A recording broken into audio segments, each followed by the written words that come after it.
Ambalima bamanankan mɛn Mali kɔnɔ ani Mali kɔ kan waleɲuman foli bɛ ɲɛsin kelen-kelen na bɛɛ lajɛlen ma fɛn fɔ sigiyɔrɔ la ka fɔ ɲɛna ko bisimila aw ka bi bamanankan kunnafoni sɔrɔlen kɛnɛ kan min na walawalali caman kɛ aw ye Mali kunnafoniyaw ani diɲɛ fan wɛrɛ kunnafoniyaw la Kucala alisilamɛya dɛmɛtɔn Ansaru u ye taama boloda ka Bamako sɛgɛrɛ waasa ka se ka na alisilamɛya dɛmɛtɔn Ansaru ɲɛjɔyɔrɔ ziyara Mali silamɛtɔn au conseil islamique du Mali Maniama Mali silamɛ diinɛ ɲɛmɔgɔw ka fara ɲɔgɔn kan jɛkuluba groupement des leaders spirituels musulmans du Mali Maniama an fana karamɔgɔ a Seydi Cherif Ousmane Madani Haidara Cherifla duba la Bangoni Janginɛbugu la k'aw ladɔnniya k'a fɔ ni kɔrɔ bɛ sigi na o de ka se ka na bonyamasegin ani waleɲuman dɔn kɛ karamɔgɔ Haidara ye ka Cherifu dugaw sanumanw k'olu fana ɲini a fɛ olu to Sidibe ka jatalenw olu bɛna lakali Lala Kuyate fɛ an ka jɛ an k'o lajɛ.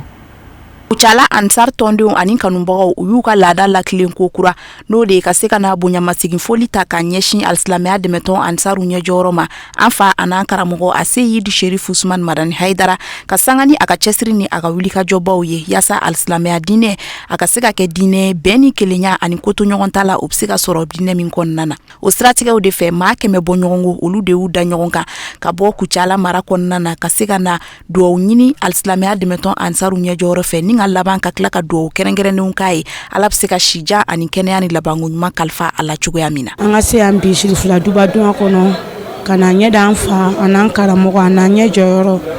ka na duwawu k'a ye ka duwawu ɲini a fɛ Kucala tɔgɔ la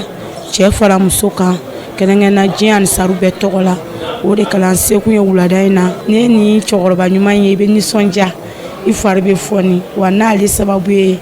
i hami bɛɛ bɛ dilan parce que ale de sɔnna ka kɛ kamatigi ka kɛ kɔsɔntigi ye ale yɛrɛ de ye jogobaw ye an b'a fɔ k'a faw fɔ k'a baw fɔ kɛrɛnkɛrɛnna a ka cɛkɔrɔba ɲuman n'a ka musokɔrɔba ɲuman ala ka dayɔrɔ ɲuman d'u ma ka duwawu kɛ nin du in tɔgɔ la Cherifula du ala ka jɔlen to ala kana juguba na ala kana jugu sa la k'a deli ala fɛ karamɔgɔ ye jamana ɲini ni basigi ye ka duwawu kɛ nin yɔrɔ na an ka jamana ye ala k'an ka jamana kolosuma ka jamana ɲɛmɔgɔw kɛ ladiri k'an karamɔgɔ yɛrɛ mɛn an ɲɛ k'an yɛrɛ kɛ kɔmɔgɔ ɲumanw ye k'an fatu ni layiduka in kan k'an jɔ karamɔgɔ ɲɛkɔrɔ diɲɛmaa ɲɛkɔrɔ k'an ka layidu kura kusala musow tɔgɔ la n'o ye Hajaratukura n'a ka jama ye an ni an n'an ka nafolo a bɛnnen bɛ ka ni Cherifukɛ in dɛmɛ ka silamɛya dɛmɛ n'an y'a janfa ala ni kuranɛ kana to an na. Nin ye Ansaru ka laada ye Kucala Ansaru bɛɛ lajɛlen coordination section sous section ala sɔnna ne bɛ section jɔyɔrɔ de la ne ni ka président dɔ filɛ nin ye ɲɔgɔn kɛrɛfɛ nin ye Mama Kampo Seru Jara inshallah ala sɔnna san o san an bɛ an karamɔgɔ wele n'o ye Alaji Kogoni Ciyani Danbɛlɛ a bɛna tournée belebele k'an fɛ Kucala ka se ka tɔndenw tɔn yɛrɛ ɲɛfɔ tɔndenw ɲɛna an b'a dɔn an karamɔgɔ a y'a yira ko diinɛ in tɛ dɛmɛ fiyewu ni nafolo tɛ nafolo bɔli dun a ma nɔgɔ fɔ wajulu gɛlɛn de ka kɛ ala sɔnna tournée in de kun cɛlen filɛ nin ye an nana ka na bonyamasegin de k'an karamɔgɔ la Bamako yan bi alhamdulilayi rabbil alamin an b'a fɔ ala sɔnna an bɔla Kucala ni carré 1 ani personnel 2 carré 2nan o ma fa bɛnna maa 100 de ma se ka kɛ dɔ bɛ se ka y'a kan tɛ mi jate min b'an bolo bi o ye maa 100 ye an b'a ala fo ka se k'ala fo an karamɔgɔ tumana min na an y'a ye a ye nisɔndiya yira na an fomana ka ɲɔgɔnna nisɔndiya y'a bolo wallahi an y'a dɔn a nisɔndiyala Kucalakaw kɔrɔ ka se niveau min na an yɛrɛ y'o dɔn dusukun yɛrɛ la ɲɛna yeli dama tɛ dɛ dusukun y'o yira anw yɛrɛ la donc o la an b'an karamɔgɔ de fo ka ɲini ala fɛ sijan ani kɛnɛya lafiya labanko ɲuman bɛ Alahu Taala bolo ala k'a d'a ma n'a ka denbaya bɛɛ lajɛlen karamɔgɔ ko a ma sigiyɔrɔ si ka duwawu kɛ a yɛrɛ ye n'a ma kɛ tɔndenw bɛɛ lajɛlen an fana an b'o laada de tugu a la an tɛ duwawu foyi k'an yɛrɛ f'an ka fɔlɔ an karamɔgɔ la an b'a ala deli an karamɔgɔ a bɛ min fɛ tigitigi latigɛ in kɔnɔna la ala k'o nɔgɔya ye a bɛ siran tɔɔrɔ fɛn fɛn ala ka don an n'a tɔɔrɔ cɛ layiru min an jɛna k'a ta ɲɔgɔn fɛ layiru in ala k'a dafali nɔgɔya ye ala k'o k'a kalaya kama. Musolakaw olu ma to kɔ nin kɛnɛba in ale kan kosɛbɛ barika da kan alisilamɛya diinɛ ni ale ko fɔ yɔrɔ yɔrɔ i bɛ diinɛ musobaw ye minnu ka wulikajɔ ka bon yaasa alisilamɛya diinɛ bɛ se ka san sɔrɔ o hukumu kɔnɔna de la u ka bonyamasegin foliw kɔfɛ u y'u da tu fana musow tɔgɔladon kɛrɛnkɛrɛnnen diɲɛ seleke 4 kɔnɔna na ni o ye 8 mars ye o ɲɛnɛmayali o bonya ni o nafaw la. An bɛ se k'a fɔ diɲɛmaa yɛrɛ sigila ka lajɛ ko don dɔ ka di musow ma n'o de ye 8 mars ye an b'a ye o 8 mars yɛrɛ karamɔgɔ yɛrɛ de ye nin ɲɛnɛmaya fɔlɔ anw ye n'i y'an ka tile laban ta k'a lajɛ bi silamɛmusow kun bɛ kaso la u k'u degunnen u kun tɛ se ka fosi kɛ ni karamɔgɔ tɔgɔ ye ni karamɔgɔ sababuya ye bi silamɛmuso bɛɛ ye bɔda sɔrɔ a y'a yira silamɛya tɛ kasoladon ye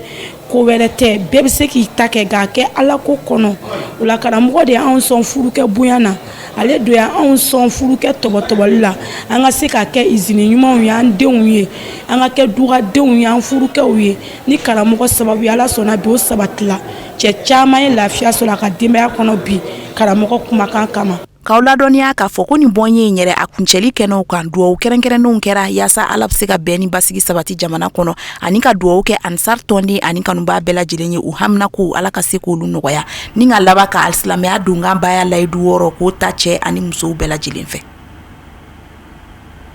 Kunnafoni nasira wɛrɛ fɛ kunbere protèse dilanni o campagne siɲɛ fɔlɔ a sera ka kɛ an ka jamana kɔnɔ yan nɔ ala ni société malienne de chirurgie orthopédique et traumatologique u ni u dɛmɛbaga jɛkulu sababu la ka bɔ Turki k'aw ladɔnniya ka fɔ intervention chirurgicale n'an ko opéreli ka se ka kunbere dilan ka dun a kɛra ka bɛn arabadon avril kalo tile 15 ma an ka dɔgɔtɔrɔsoba la Gabriel Touré kɔnɔna na Abdul Karim Sakoni a ka jatala Samba Traoré olu ka sɔrɔlenw don. Arthrose ale ye bana ye min n'a bɛ kolotugudaw minɛ n'o de ye k'a fɔ falaga min bɛ kolotugudaw ni ɲɔgɔn cɛ ni o tiɲɛna o bɛ kɛ gɛlɛyaba ye banabagatɔ ma dimiw b'a kɔrɔ kosɛbɛ. Arthrose k'o ye bana a bɛ se ka kɛ sababu ye ka adamaden ka ɲɛnɛmaya yɛrɛ k'i kɛ maatɔ ye mɔgɔw fɛ baw kolotugudaw ka taa se kungorekun o n'a ɲɔgɔnnaw ma n'olu dimina ka se hakɛ dɔ ma a bɛ taama ni taa ni ka segin yɛrɛ gɛlɛ adamaden ma. Fɛn min ye ɲinini sira ye n'o ye recherche scientifique ye u y'a yira k'a fɔ fura ma sɔrɔ bi don in na ni bana in kɛlɛli la fura min bɛ se ka bana in kɛnɛya k'a bɔ adamaden farikolo la pewu nka fɛɛrɛw bɛ yen minnu bɛ se ka kɛ ka banabaatɔ lafiya o dɔ ye k'a fɔ ni furaw ma se ka dimi minnu banni k'a da farikolo yɔrɔ dɔw bɛ yen kɛrɛnkɛrɛnnenya ma kungorekun o ni tɔgɔdaw n'a ɲɔgɔnnaw fɛɛrɛ wɛrɛw bɛ yen ka minɛn wɛrɛ don o yɔrɔw la min bɛ se ka kɛ sababu ye banabagatɔ bɛ ka ɲɛnɛmaya tɔ bɛɛ kɛ ka sɔrɔ a ma kɛ gɛlɛyaba wɛrɛ a kan o hukumu de la an ka jamana kɔnɔ minnu ye opération kɛlaw ye n'o ye chirurgiens ye olu ka jɛkuluba n'o ye société malienne de chirurgie orthopédique et de traumatologie olu ye hakilina ta ka fara o dɛmɛbaga jɛkulu dɔw ka docteur kunda ka bɔ Turki jamana kan n'o de ye k'a fɔ u bɛna maa dama dama ta jamana in kɔnɔ maa 6 ɲɔgɔnna minnu kungorekun gɛlɛya ye u sɔrɔ n'o ye arthrose ye ka na kungorekun kura don olu kan n'an bɛ se k'a fɔ ten n'o ye prothèse ye u ka se k'u ka ɲɛnɛmaya tɔ kɛ nɔgɔya kɔnɔna na nin ma deli ka kɛ an ka jamana kɔnɔ a siɲɛ fɔlɔ de ye nin ye wa hakilina bɔra société malienne de chirurgie orthopédique et traumatologie o n'u dɛmɛbaga jɛkulu yɔrɔ ka bɔ Turki jamana kan a baara kɛko fɔlɔ ye nin ye an ka jamana kɔnɔ n'o ye Mali ye. Opération labolodali ye jumɛn ye kolotuguda minnu bɛ yen nɔ n'olu tiɲɛna olu de bɛ falen n'olu falenna matériel dɔw bɛ bɔ yen nɔ olu bɛ bila nɔrɔ minnu bɛ kolomɛrɛni minnu tiɲɛna olu ka baarada kun ye mun ye nɔ olu bɛ o place ta o de la an b'a fɔ a ma ko prothèse. U ko min ma ko prothèse totale du genou n'o de ye k'a fɔ kungorekun ka na minɛnw don a kɔnɔ min bɛ se ka kɛ sababu ye a tigi ka se ka ɲɛnɛmaya tɔ kɛ ka sɔrɔ a ma kɛ ni gɛlɛyaba ye nin kɔni ye dɔnniya falen kɛnɛ ye an ka jamana docteurw ani Turki docteurw ni ɲɔgɔn cɛ baw docteurya bolo caman de sen donna nin baara in na ka d'a kan baara caman de bɛ kɛ sɛgɛsɛgɛliw kɔnɔna na ka sɔrɔ ka se nin ma o kɔni kɛra fɛn ye min n'a jara kosɛbɛ Gabriel Touré docteurso ɲɛmaa yɛrɛ ye. Fɛn ye organiser ko fɔlɔ ye nin ye a opération sugu kɛ ko fɔlɔ ye nin ye an fɛ yan nɔ donc an ka dɔgɔtɔrɔ minnu bɛ yen olu ka jɛkulu n'a fɔ a ma ko Somako traumatologue olu ka jɛkulu de y'a organiser ani bolodi ɲɔgɔnma na u nana Gabriel Touré la yan nɔ donc jɛkulu ɲɛmaa yɛrɛ professeur Laye Touré ani jɛkulu mɔgɔw bɛɛ associalen don a la ani u tɔɲɔgɔn turki dɔw donc pour que u kana semaine fɔlɔ ye a session fɔlɔ kɛ Gabriel Touré la donc u bɛna banabagatɔ damadama bɛna opérer a la a kun ye fɛnɛ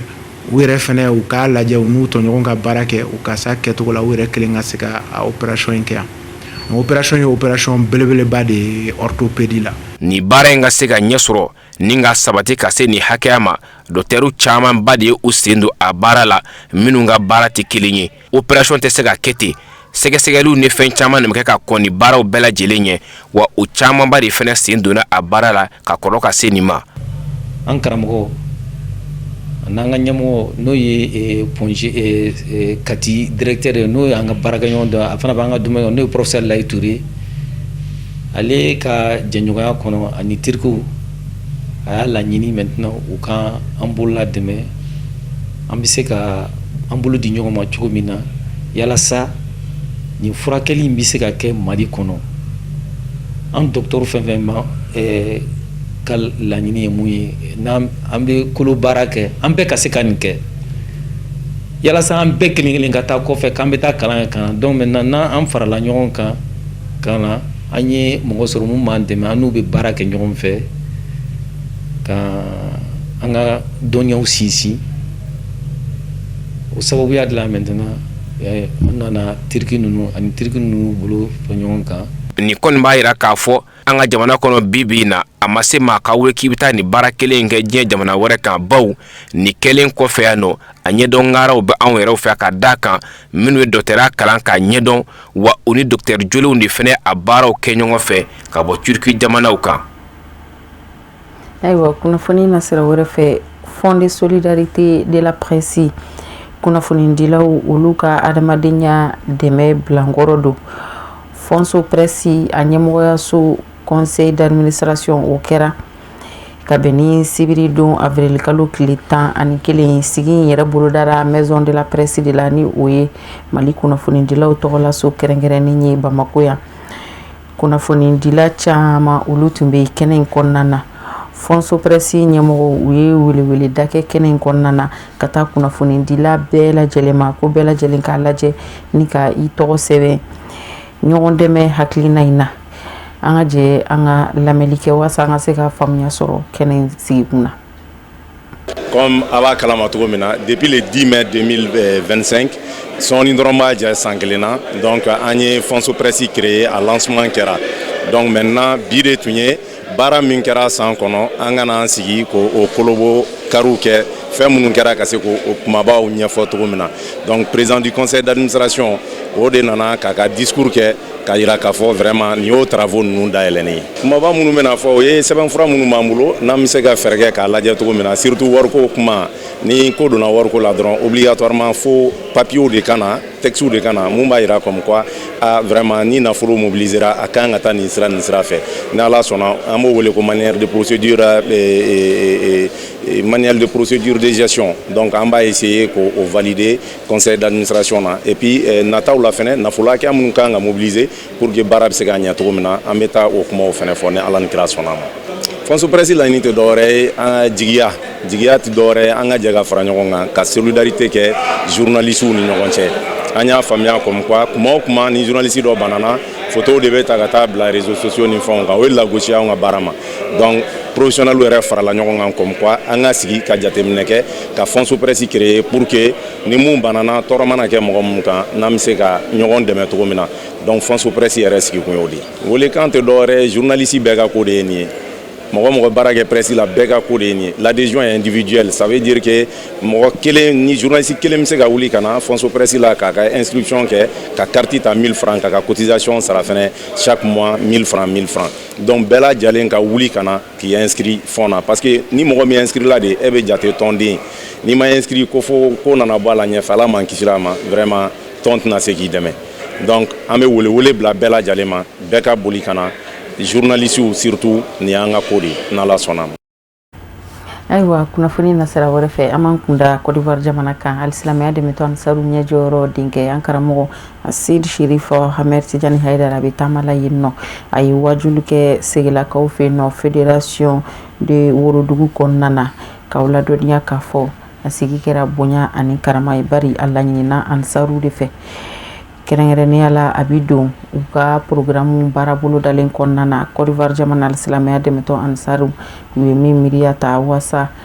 karamɔgɔ Haidara den dɔ ka se ka taa u ɲɛnajɛ k'u hakili jigi alisilamɛya diinɛ la sigi yɛrɛ bolo dara ka bɛn tarata avril kalo tile 14 ma Ansaru ni kanuɲɔgɔnw u bɔra ka kɛnɛ fa wasa ka se ka sigi sankɔrɔta. An ka lasigiden kɛrɛnkɛrɛnnen min bɛ Côte d'Ivoire jamana kan Jakarija Danbele ale ka jatalenw olu bɛna walawala Samayira Sanogo fɛ.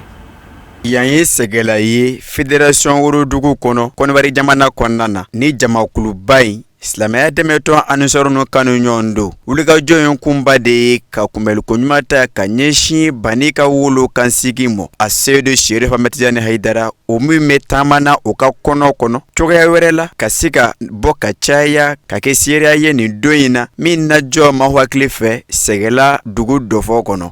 An karamɔgɔ denkɛ ne b'a fɔ min ma ko Ala Agurokasigi n'o ye Sherif Ahmed Tidiane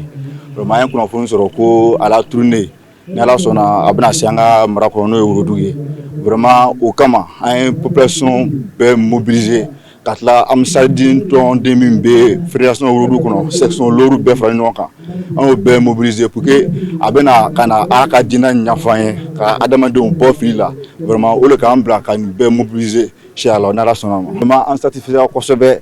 kosɛbɛ comme bi yɛrɛ bɛnna an ka lɔdon ma sinon an tun bɛna dugu bɛɛ munu bi mais vraiment pour la sécurité de la population voilà donc an kan ka kɛ ten mais vraiment a tɛmɛna an n'a attente yɛrɛ kan an mago tun b'a ka kɛ cogo min na vraiment a kɛra ten kosɛbɛ an bɛ Ala dali vraiment a bɛna minnu fɔ a bɛ to Ala ka d'an ma Ala ka wajibi ɲuman kɛ hɛrɛ la. O nisɔndiyalen ka sanga ni bani ka wolo kansigi yele ye o cɛ mɔ silamɛya dɛmɛtɔn Ansaru no kanu ɲɔgɔn o ye o ka nisɔndiyaw sɛbɛkɔrɔ danganamaya ni ka sɔrɔ ka ɲini nabaw fɛ kulo ɲɛgɛlɛ ka jɔ jango somɔgɔ sama bɛ se sɔrɔ o fɛ. Ko Aïdra association min bɛ yan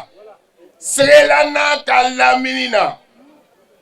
kozi min b'o kunna o tɛ fɛn kɛ n'o ma bonya d'a ma o tɛ taa yɔrɔ si ni autorisation ma di o ma o jogo doni bɛ o lahani bɛ o b'o ka organisation kɛ o tɛ se mɔgɔ ma n k'a fɔ o ɲɛna o lon n ko sɛgɛla baraka dugu le mais aw bɛ dɔ fara la a baraka kan association Aïdara n ko mun kosɔn an b'a filɛ depuis san tɛmɛni ka se ɲina jɔn de ka kalan organiser stade la yan jɔn de ka kɛ Ansaru le ma kɛ wa mais comme a kɛra Sɛgɛla dugu kɔnɔ an de kɔni an y'aw bila k'a siyɔ donc k'a yira Seku la organisation babaw ani an mari an den donc a bɛ min fɔ la ko diinɛ ye jogo ye walayi an ka jogo ye o ma. A kɛra waati ye silamɛw bolo o ka ye ka caya ni wajulusu belebele in baaraw kɛnɛ kan o kɛtɔ k'o ka nisɔndiyaw sɛbɛkɔrɔ danganamaya o labanna ka foli ta ka ɲɛsin bani ni a ka denbaya mɔ olu minnu cɛsirilen bɛ ka silamɛ diinɛ walankata min ko hinɛ ni makari yafa ɲɔgɔn ni keleya. Tiɲɛ yɛrɛ la kabi baara in dabɔla mɔgɔw wulila ka jɔ u se la cɛw la musow la Ansaru la ka fara kanubagaw kan nin ma kɛ Ansaru ko dɔrɔn ye tuguni bɛɛ de wulila k'i jɔ ka fanga fara ɲɔgɔn kan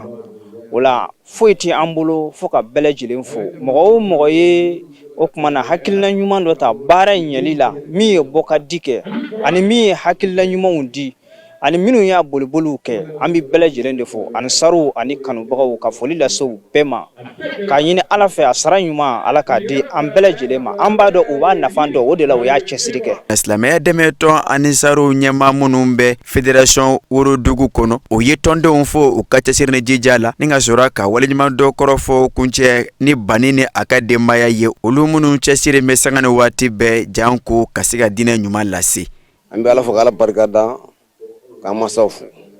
Ala ni olu u y'an bila sira ɲuman kan tiɲɛ la wasa don k'a ɲini sijani kɛ an lafiya Ala k'a di et puis an bɛ min fɔ fana karamɔgɔ toujours a ka denw o ye hali bi an ma conseil fitinin toujours an b'u ye sun tile min bɛ sabali dɔn toujours a sabali mun hali bi Ala ka u ka to kan parce que an ye hadamadenya jateminɛ ka ye an yɛrɛ kamana ganna na jɛɲɔgɔnw u ka jɛɲɔgɔnw olu yɛrɛ an kalan diɲɛlatigɛ la o ni hadamaden minnu jɛra an ye diɲɛlatigɛ yɛlɛma cogo min o ɲɔgɔnsiw la ka ca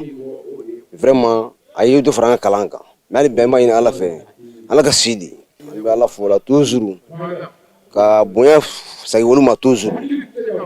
kuma min ka o kɛra jogo de ye karamɔgɔ n'a denw olu de kɛra sababu k'an bila jogo in sira kan. A kɛtɔ ka kɔrɔfɔw ta dantigɛliw tɛmɛnen kɔfɛ bani ka wolo kansigi baya karamɔgɔ de baya masin Sherif Ahmed Tidiane Haidara a ye a ka nisɔnɲɔgɔn sɛbɛkɔrɔ danganamaya ka sanga ni alisilamɛw bɔlen ye ka caya a labanna ka foli kɛrɛnkɛrɛnnen ta ka ɲɛsin silamɛya dɛmɛtɔn anisaruw ma olu minnu sababu la a ye kɔnɔ in lasɔrɔ ka tɛmɛ olu ka wulikajɔw fɛ alisilamɛ diinɛ ɲuman yiriwali la ka nɔfɛtugu kɛ a ka wajuliw la a ye hakililajigi kɛ nin kelen n'a ɲɔgɔnnaw kan minnu jɔra ka bon kosɛbɛ silamɛ bolo baw a bɛ kɛ sababu ka surunya a ma la bayatul islamiya layidu 6 tale maa baden fɛ cɛ ni muso la olu kɛra sababu ka dansigi ni wajulisu in baaraw la. ni kira Muhammad ye min baara ɲuman min na b'a kɛ ala ka alaw dɛmɛ ala ka dafali nɔgɔya ala ka laban kan jumu yafa ala kira hɔrɔma ye Muhammad. An ka jɛ ka baya karamɔgɔ denkɛ lamɛn segilakaw fɛ yen nɔ. Ala ko olu de bɛ kɛra in kan yan n'o ye dugu ɲɛmɔgɔw ye mara sira kan ani dugu ɲɛmɔgɔw diinɛ sira kan. Alhamdulillah an faw an karamɔgɔ an ka imamu olu de an bisimila k'a daminɛ ni sɔli ye ka an bisimila ka silamɛya ka kelenya jira an na ka silamɛya ka balimaya jira an na ka tila ka seereya kan fɔ jamiya ansarul islami an'u ka sigi la yan a ye bonya kuma caman o ye min lase n'o ye an karamɔgɔ ninnu ye n'o ye an ka cɛkɔrɔba ninnu ye an b'u fo mɔgɔ ɲuman o de bɛ seereya ɲuman jɔ o kɔrɔ ka nin seereya kan ninnu ka yira an na jamiya ansarul islami bɛ cogo min ani ansar yɛrɛ u ye an weleli min kɛ ka na yan o ye min fɔ karamɔgɔ yɛrɛ ni a ka denbaya ma tɛ bonya kumaw de ye mɛ an b'a dɔn olu yɛrɛ de ye maaba ye ne maa o maa ye ka dɔ tanu k'a ka bonya fɔ maaba don maa ni se maa bonya na nin bɛ an ka cɛkɔrɔba ninnu ka bonya fɔ an ye k'u sara bɛ ala bolo ni ye silamɛya ɲuman ye ni nin sabatira silamɛw ni ɲɔgɔn cɛ walahi silamɛya bi bila diinɛ bɛɛ ni sanfɛla cɛ yecogo la ani baara la fɛn fila de don silamɛya bi diinɛ bɛɛ sanfɛ ni silamɛya yɛrɛ ye n'a tiɲɛ ye n'a kanda ye nga ka kɛ bɛɛ ɲɛkɔrɔ ko ye o ye ne ni e min b'a laban. O de b'an sɛnsɛn ka diɲɛ fan wɛrɛ kunnafoniyaw lajɛ an ka jɛ an ka musafɛnw b'a lajɛ.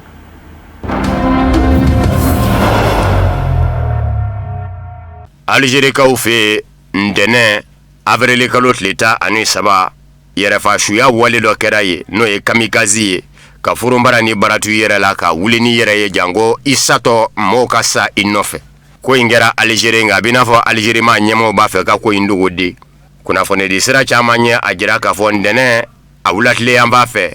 Alizeri dugu min bɛ wele ko Blida n'a ni Alizeri faaba Alize cɛ ye kilomɛtiri 40 ɲɔgɔn na ye yɛrɛfasuya wale 2 kɛra ye ko n'a bɔra yɛrɛfasu ninnu na ko maa ma sa u nɔfɛ kunnafoni di siraw minnu bɔra ko kalama olu y'a jira k'a fɔ Blida dugu kɔnɔ yɔrɔ damadɔw bɛlɛnnen kun don yɛrɛfasu ninnu fɛ o dɔ ye Blida polisiya dagayɔrɔ ye komisariya a kɛra sababu ye Blida jamana tɔgɔla nɔnabilaw sɔrɔ yɔrɔw bɛɛ lajɛlen datugura cakɛdaw minnu bɛ yen olu bɛɛ lajɛlen y'u ka daw tugu wa ŋunuŋunu kun bɛ ka na ni a ye k'a fɔ furumara ni don bɛ Blida fa dɔw fɛ kɛrɛnkɛrɛnnen ɲɛna Blida Yuafiya ni o ye Elara Haba ye lakanajakulu kɛrɛnkɛrɛnnen force spéciale nana a yɔrɔ la koli Alizeri ma ɲɛmɔgɔw ma sɔn ka kumaba kɛ ko in kan nka kɛra ka bɛn ni kuma kɛrɛnkɛrɛnnen ye ka sababu kɛ kerecɛnya ɲɛmaaba Papa Léon 14 ale kɛmɛ ka munumunuzalo min ɲɛsin farafinna mɔ n'a bi daminɛ Alizeri la a kɛra ka bɛn ni ale seli ye Alizeri jamana kɔnɔ Léon 14 papu a ka farafina taama nɔ a bi se Algérie, Cameroun na Angola ani Guinée équatoriale. Nin y'a siɲɛ fɔlɔ ye kerecɛnya ɲɛmaaba diɲɛ kɔnɔ a ka se Algérie kɔnɔ. Farafinatɔma Union africaine ma ɲɛmɔgɔ kɛlen ka kuma mɛn ko yɛrɛfasuya wale kɛra Algérie wolo kan. Farafinatɔma Union africaine commission ɲɛma ni o ye Mahmoud Ali Yusufu ye. Ale ye sɛbɛnni kɛ ka bila Farafinatɔma Union africaine bɔlɔlɔ ka tasi bila sɛbɛnni don ka jira k'a fɔ min kɛra Algérie jamana kɔnɔ a ma bɛn Farafinatɔma Union africaine ɲɛmaya so mɔ ka bɛn ni ntɛnɛn avril kalo tile 13 ye a ka dugu la dugu min wele ko Blida. Ko Farafinatɔma Union africaine bɛ Algérie jamana denw ni Algérie jamana ɲɛmaw dafɛ dusukun gami nɔ. Nka mɔɔ bi taa bɔ min kalamɔ Farafinatɔma Union africaine commission kɛlen kɛ k'o sɛbɛn k'o bila a ka bɔlɔlɔ na siraw fɛ sɔɔni a sina ka jɔsi ka bɔ yen. Yala Algérie ma ɲɛmaw de kɛnɛ ka kuma Farafinatɔma Union africaine commission fɛ a ka jɔsi ka bɔ yen wa ɲininkali to min bɛ yen. Amérique jamana ni bani Israël ma ɲɛmaw bi sɔn k'u to sigikafɔ la ni Iran jamana ma ɲɛmaw ye k'u suɲɛ ka kɛlɛcɛw ladon u ka Iran jamana kɔnɔ. Kɔrɔfɔ mɛnna ka bɔ Eresila jamana lakanako ɲɛmayaso de la ni o ye Conseil de sécurité ye. A ko Amérique jamana ni bani Israël bi se k'i to sigikafɔ in na o ni Iran ma ɲɛmaw cɛ ni ka duguma kɛlɛcɛw labɛn Iran jamana kɔnɔ. Ko bawo ko bibi na Amérique jamana surasiya ɲɛmayaso Pentagon ni min ma fara a ka kɛlɛcɛw ka Iran jamana dafɛlaw la o ma bɔ a la. Conseil de sécurité Eresila a y'a yira k'a fɔ a kɛmɛ k'i boloma da Amérique jamana surasiya yɛrɛ ɲɛmayaso de kan k'a y'a jira k'a fɔ kɛlɛcɛ ba 50 ɲɔgɔnna Amérique jamana kɛlɛcɛw la olu de bɛ Iran jamana dafɛ arabula jamanaw nɔ. O kɛlɛcɛ ba 50 la 2500 o ye marinesiw ye ka bɔ kɛlɛbolo la kɛlɛbolo min bɛ wele ko 11e corps expéditionnaire kɛlɛbolo wɛrɛ min fana bɛ wele ko 82e division aéroportée kɛlɛcɛ 1200 o fana b'o kɔnɔ minnu bɛ Iran dafɛ arabula jamanaw nɔ. O kɛlɛcɛ 1200 dafɛ Amérique jamana kɛlɛbolo kɛrɛnkɛrɛnnen force spéciale n'o ye force spéciale Delta ye ka bɔ kɛlɛbolo 75e régiment de Rangers la o fana bɛ yen. Kɛlɛkɛminɛn minnu bɛ Iran jamana dafɛ nin kuma in na a sanfɛ kɛlɛkɛminɛnw i n'a fɔ pankuru o 500 de don US Air Force nin bɛɛ lajɛlen bɛ arabula kɔnɔ na Iran jamana dafɛ. U ko kɛlɛkɛ pankuru min ma ko avion tactique o 250 ka fara kɛlɛkɛ kurunbaw kan o bɛ taa 20 ɲɔgɔnna na Amérique jamana bolo Iran jamana dafɛ. Donald Trump Amérique jamana ɲɛma y'a yira k'a fɔ nin kɛlɛbolo ninnu na to Iran jamana dafɛ fo ka taa fɔ Iran jamana jɛnna ni Amérique jamana ɲɛmaw ka laɲini ye ka don u dɔngɔ dafɛ. O fɛnɛ kɔfɛ kɛlɛbolo wɛrɛ fɛnɛ kɛn bɛ k'i kunda Iran jamana kan n'o ye 82e division aéroportée o bɛ sira fɛ. O 82e division aéroportée a kɛlɛbolo kɔnɔ groupe d'assaut amphibie nin bɛɛ ye duguma kɛlɛcɛw ye. Kɛlɛkɛ kurunba min bɛ k'u doni ka taa ni u ye o bɛ wele ko navire d'assaut amphibie USS Boxer. Kɛlɛcɛ 2500 ɲɔgɔnna de bɛ a kɔnɔ ka taa se groupe aéronaval ma o fɛnɛ bɛ kɛlɛkɛ kurun min kɔnɔ n'o bɛ k'i sɛnsɛn ni u ye ka se n'u ye Iran dafɛ.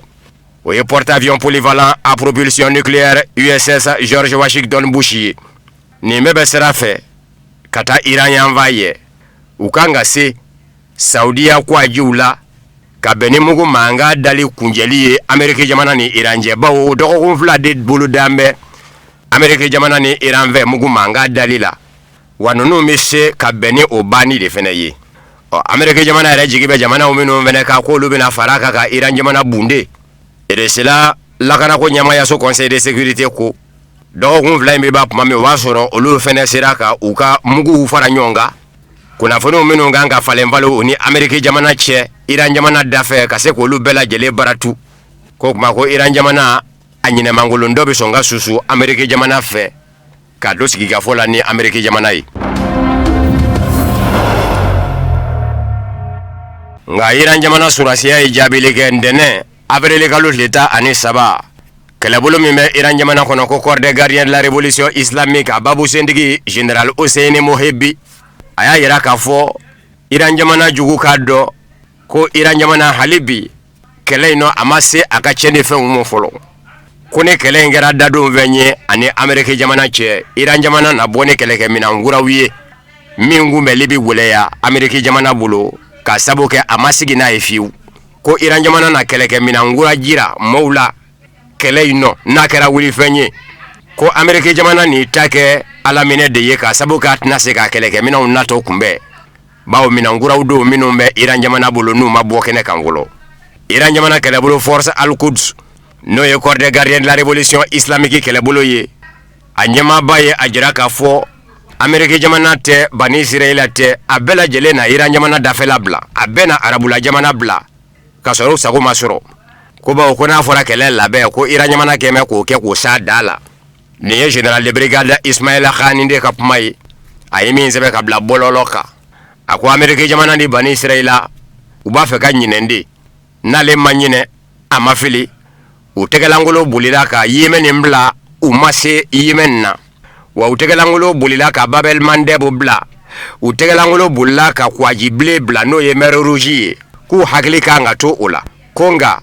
Yemen Babel Mandeb kwajible mero ruji o bla le ko Amerika jamana fe atna memble Iran jamana dafela bela jele na bla ufe corps de gardien de la révolution islamique kelebolo nyama ba général de brigade Ismaïla Kaninga ni mai metalike femina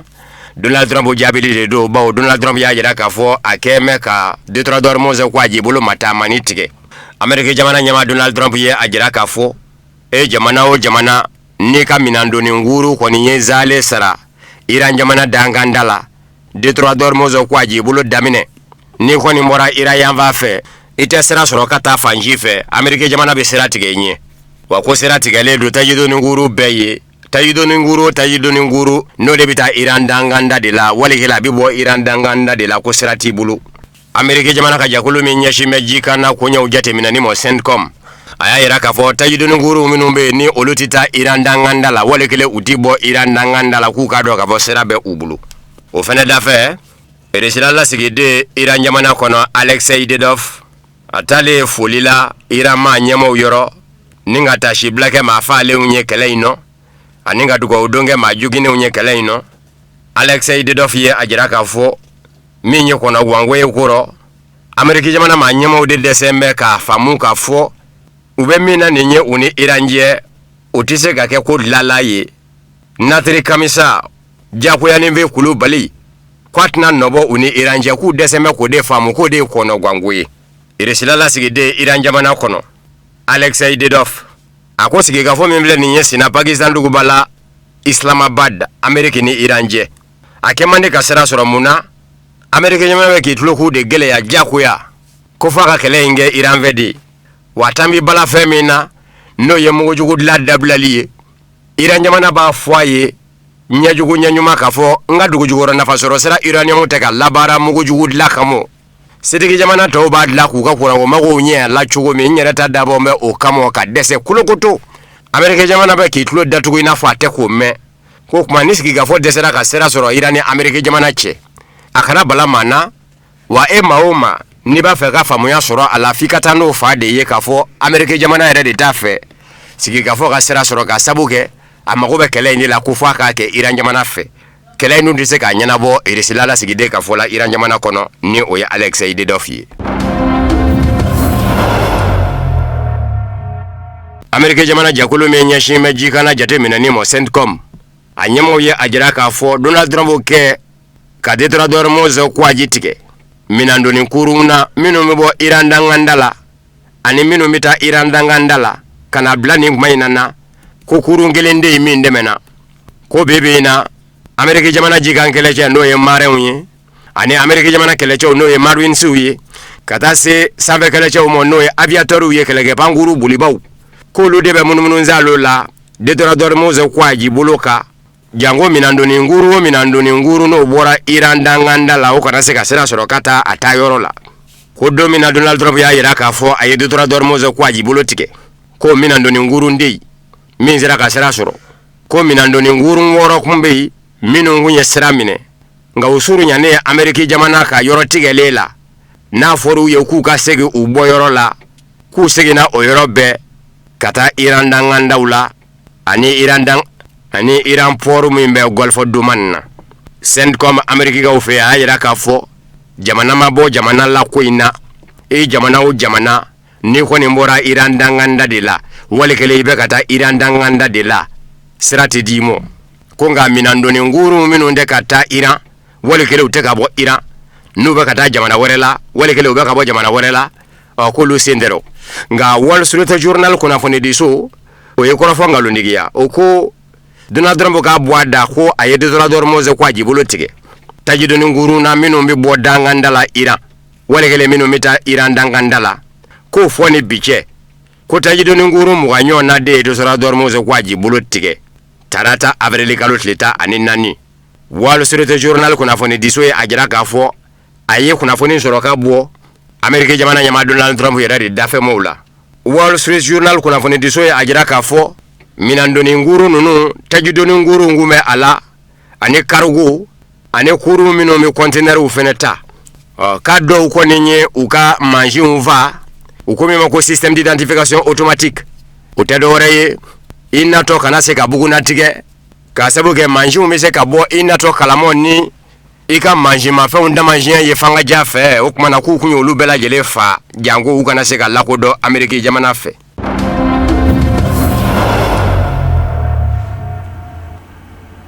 Sananga bi bamanankan kunnafoni sɔrɔlen kun cɛ Mali nɛgɛsoboli ɲɔgɔn dan ta ko 12 kadiri kɔnɔna na k'aw ladɔnniya k'a fɔ cɛmɔgɔ Jamutɛnɛ ale ye ɲɛkun sɔrɔ nɛgɛsoboli la 42 kan kabiri turu fɔlɔ la.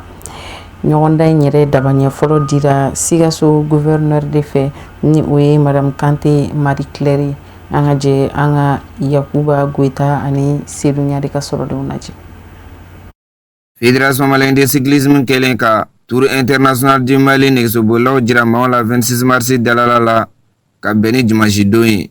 min ye nɛgɛsoboli kunfɔlɔ baaraw ye o nana kɛ Sikasokaw fɛ yen kɛrɛnkɛrɛnyana a coup d'envoi dira Sikaso gouverneur fɛ Madame Kante Marie Claire o kɔfɛ nɛgɛsobolilaw ka sɔrɔ ka na kari ɲɔgɔn na kilomɛtiri 114 kɔnɔna na boli suguya caman yera a kɔnɔ min ye gɛlɛyaw caman ye o jɛra sɛgɛnw ka sababuya kɛ min ye pɔnsiyo 3 ye o de tun bɛ boli kunfɔlɔ kɔnɔna na nka a ma ɲɛ min kɔ Mali nɛgɛsobolila Wane Cɛmɔgɔ Jamutɛnɛ o nana maillot jaune ta min ye kilomɛtiri 114 ye a y'o boli heure 2 miniti 28 ani seconde 5 kɔnɔna na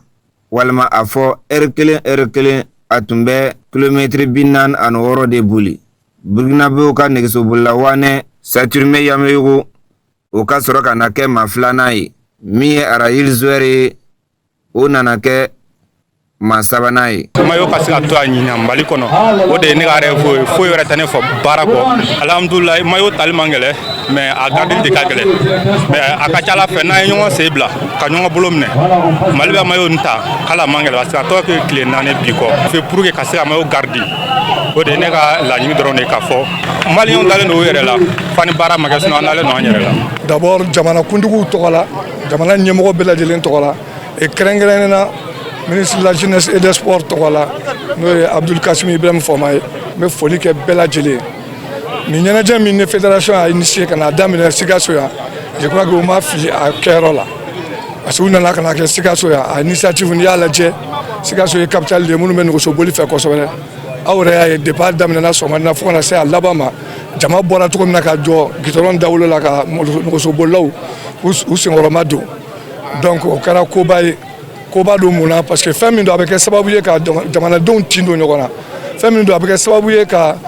yira diɲɛma la ka yira jamanakɔnɔdenw la ko malgré que gɛlɛya ni degun b'an kan an bɛ se ka ɲɛnajɛw kɛ min b'a to an bɛ se ka ɲinɛ ninnu bɛɛ lajɛlen kɔ a bɛ se ka kɛ sababu ye fana min b'a to ɲɛnajɛkɛlaw c'est à dire minnu lajɛ aw yɛrɛ journaliste an bɛɛ ka se ka ɲɔgɔn dɔn k'an tin don ɲɔgɔn na k'an bɛɛ bɛn kelen ma k'a dɔn k'a fɔ n'an y'an tɛgɛ di ɲɔgɔn ma n'an wulila k'an jɔ ka kow kɛ ɲɔgɔn fɛ an bɛ se ka jamana in bɔ bolo la min ye organisation ye n bɛ organisateurs bɛɛ fo min ye fédération malienne de cyclisme n tɛ sɛgɛn o foli la. n'Ala sɔnna ma parcours tɔ an bɛ Ala deli Ala ka a tɔ kuncɛko ɲuman nɔgɔya